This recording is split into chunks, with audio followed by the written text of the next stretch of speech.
You're running for the most powerful position in the world. What do you wear, and how does that answer change based on who you are perceived to be?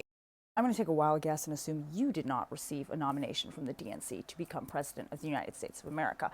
But understanding how the most powerful people in the world use clothing to sell you a narrative helps you understand a little bit more about the clothes you put on or the stories that they're telling you that they want you to accept. No matter who you are, wherever you matter and your story matters. And communicating that effectively and powerfully is something that you shouldn't leave on the table. How we do that specifically is something that we talk about more in our subscriber community, but today we're going to just look at the choice Kamala Harris made last night on the biggest night of her life. We have to start by saying she, approaching this podium, is burdened by everything that has come before her, truly. Why? Because she's making history and because she exists in a patriarchal, racist, misogynistic culture. Now, of course, I want to be upbeat. I want to be positive. We wouldn't be in this moment if it wasn't for tons of different people all over the country across decades working very hard to make this country come through on its promise for all people. So there was something to celebrate, and there is joy to be had even amidst the controversy and the sadness that we feel about certain voices, the uncommitted movement, not being able to speak last night. We cannot downplay what has been achieved, okay? It's still a big deal. It's something beautiful. It's something that we can all celebrate. But there is a reason that there has never been a black woman in this position, right? There's a reason why there are people out there in the country saying, if she has lady parts, I'm not voting for her. There's a reason why black women are executed in the face because their pain and their bodies and their worth are not valued and have historically not been valued by the legal structure that has delivered us to this moment. So there's a couple things that she has to accomplish here. She has to show herself as capable, as someone who has earned this moment, as intentional, as serious, as still her authentic self, but in a way that can lead the free world. She's not just convincing the people that are already convinced. She's not convincing the delegates that already cast a vote for her. She's talking to America. You saw she made serious eye contact several times during the speech. She is trying to move people to her camp. She's trying to move people to her vision of America. She is pitching us her leadership strategy, her brand, and her vision for all of us, and why she should be allowed to lead us into that. Do the words matter? Absolutely. Does her intellect matter? Yes. Does her character matter? Yes. Does delivery matter? Yes. This is substance, but style is also a form of substance. And she was speaking before she opened her mouth when she walked out and started waving to everybody.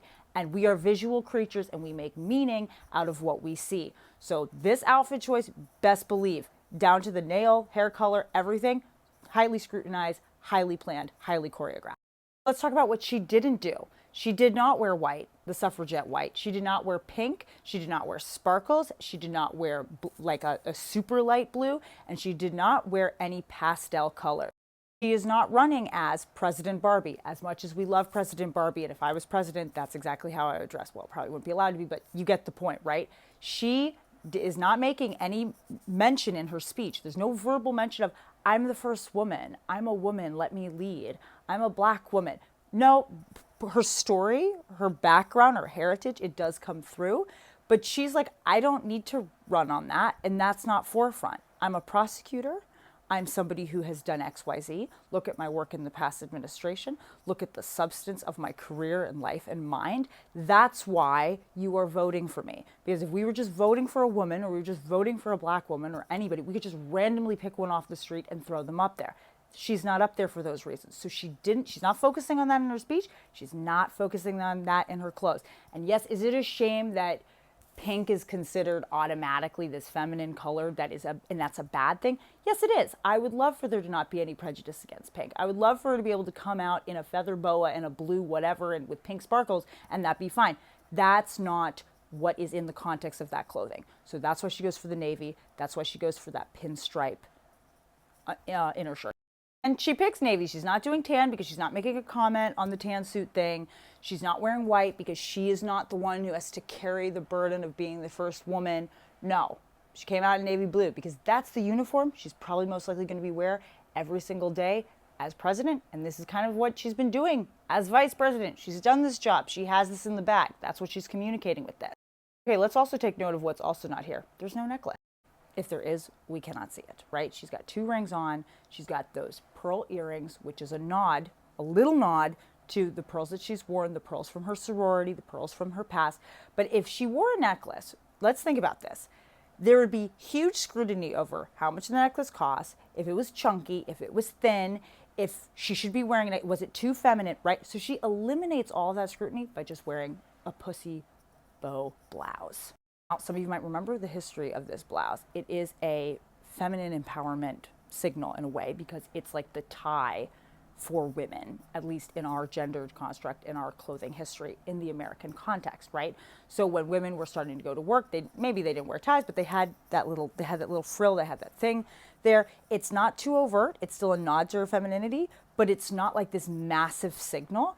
And she doesn't have to wear a tie, right? She doesn't have to worry about which necklace should I wear, that sort of thing. This is something that she would wear as a uniform.